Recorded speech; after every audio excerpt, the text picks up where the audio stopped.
제 손님은 어제 당신이 누구였는지, 방금 전까지 당신은 누구였는지, 지금 이 순간 당신이 누구인지를 규정할 필요가 없다고 말합니다.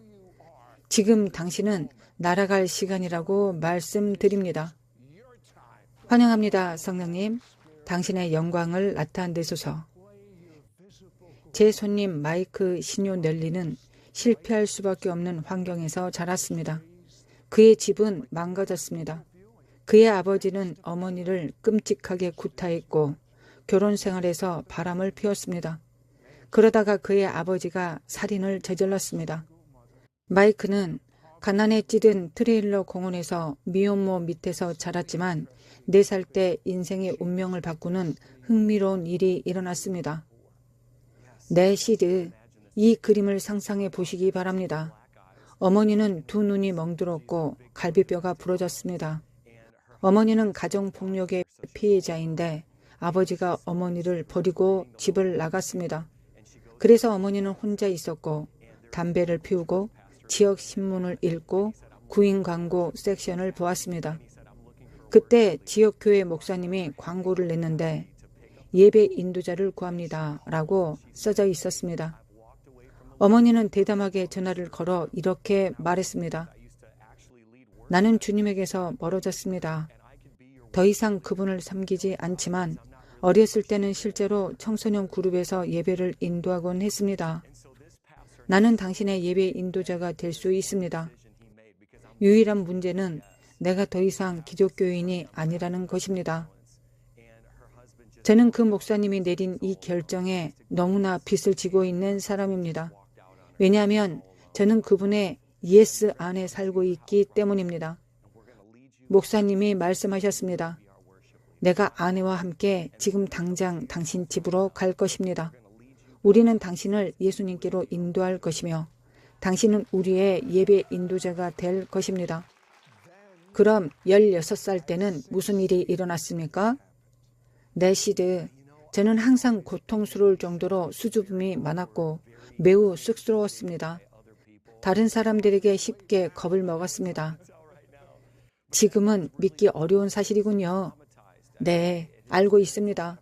그것이 바로 제 모습이었습니다. 저는 트라우마도 있었고 자라면서 힘든 일도 많이 겪었습니다. 그 결과 저는 수줍음이 많은 아이로 알려졌습니다. 그때 그 사건 이후로 우리는 매주 일요일 교회에 참석하고 어머니는 예배를 인도했지만 제 목표는 최대한 빨리 교회에서 나가는 것이었습니다. 저는 실제로 하나님과 저 자신의 관계를 갖고 있지 않았었습니다.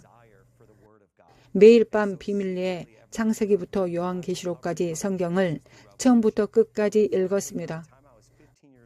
마침내 제가 15살이 되고 16살이 되었을 때 성경을 3번째로 통독하고 있었습니다.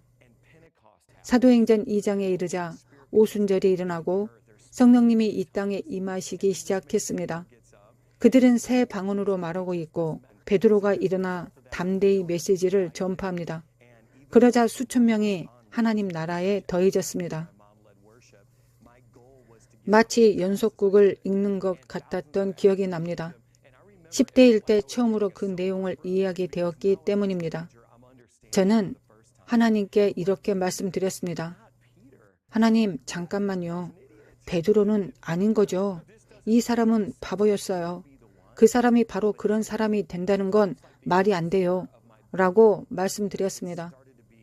그런데 어느덧 제 침실의 분위기가 달라지고 정전기가 일어나기 시작했습니다. 그것을 달리 어떻게 설명해야 할지 모르겠습니다. 복음이 제게 이해되기 시작했기 때문입니다. 저는 돌아가서 모세에 대해 생각하기 시작했습니다. 모세는 실패자였습니다.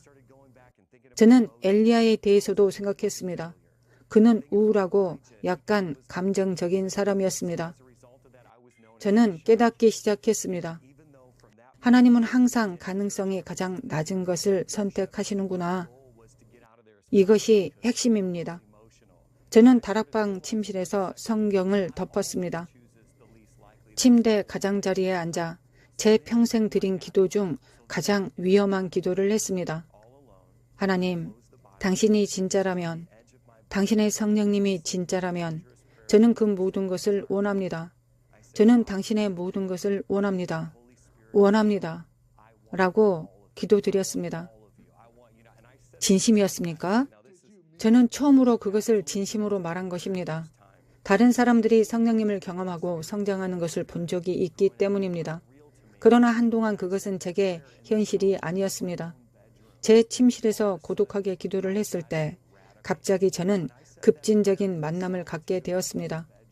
밤이 깊어지는데 갑자기 바람이 제 침실로 세차게 불어오기 시작해서 저는 그것이 자연스러운 현상인 줄 알고 벌떡 일어나 창문을 꽝 닫았습니다. 그때 제 온몸에서 하나님의 불과 임재를 느꼈습니다. 마치 종구 소켓에 손가락을 꽂은 것 같았고 저는 다른 언어로 말하기 시작했습니다. 전에도 그런 적이 있었습니까? 아니요. 이전에는 그런 경험을 해본 적이 없습니다. 사실 제 안에서는 예전 마이크와 그 순간 하나님이 거듭나게 하시는 것 사이에 전쟁이 벌어지고 있었습니다. 저는 멈추려고 노력했지만 방언을 말하는 것조차 멈출 수 없었습니다. 저는 어머니를 깨웠습니다. 그녀는 위층으로 달려와서 하나님께서 개인 오순절을 행하시고 있다라고 말씀하셨습니다. 정말 놀라운 일입니다. 상황이 좋아지고 있습니다. 마이크는 자신에게 일어난 일을 신경 쓰며 거리를 걷고 있는데 모르는 여자가 다가와서 말합니다. 그렇죠? 네, 시드. 저는 내향적인 사람이었고 저의 매일의 목표는 지역교회에 제가 알고 있는 사람들로부터 벗어나는 것이었습니다. 우리는 시카고 남쪽에 있는 작은 교회에 참석하고 있었습니다. 저는 교회에서 걸어 나왔고 한 여성이 제게 다가왔습니다. 이것이 제가 기억하는 방식입니다. 그때 마치 유령을 본 것 같았습니다. 피가 그녀의 얼굴에 있었습니다. 그녀가 이렇게 손을 뻗더니 떨며 말했습니다. 나는 당신을 현실에서는 한 번도 본 적이 없는데 제 꿈에서 봤어요. 우리 교회에서 설교하는 꿈을 꿨는데 부흥이 일어났어요. 당신이 제 꿈에 나왔어요. 그때 이 말이 저에게 영감을 주지 않았습니다. 오히려 엄청나게 위협적으로 들렸습니다. 정말 무서웠습니다. 저는 그녀에게 정확하게 이렇게 말했습니다. 당신은 미쳤습니다. 하지만 그녀가 끈질기게 대처해줘서 지금은 너무 감사하게 생각하고 있습니다. 그녀는 그 예언적 꿈에서 하나님이 그녀에게 무엇을 보여주셨는지를 알고 있었습니다. 다시 말하지만 저는 그녀의 예스 안에 살고 있습니다. 그 여성은 다음 몇 주 동안 매주 일요일에 저를 찾아다니며 교회가 끝날 때까지 기다렸고 당신은 저의 꿈을 통해 하나님께서 말씀하시는 임무를 받아들일 준비가 되었습니까? 라고 말했습니다. 결국 이 사실을 알게 된 목사님께서 이 여성 때문에 짜증이 났습니다. 목사님께서는 우리를 함께 모임에 데려가셔서 이렇게 말씀하셨습니다. 들어보세요. 마이크를 모르세요? 그는 수줍음이 많습니다. 내성적입니다. 그는 설교자가 아닙니다. 그는 단지 10대에 불과합니다. 그리고 목사님은 저를 바라보고 말씀하셨습니다. 마이크, 이제 이 여성에게 나는 아니라고, 나는 할 수 없다고 말해주렴? 그때 저는 뭔가를 느꼈습니다. 지금 저는 그것이 무엇인지 압니다. 제 안에 계신 성령님이셨습니다. 갑자기 저는 거의 정의로운 분노처럼 솟아올랐고 난데없이 제가 하겠습니다 라고 말했습니다. 그녀는 조용해졌습니다. 목사님은 침묵하셨습니다. 저도 침묵을 지키다가 제가 방금 뭐라고 말했나요? 라고 했습니다. 그러나 제 영은 제 육체보다 더 빨리 말하고 있었습니다.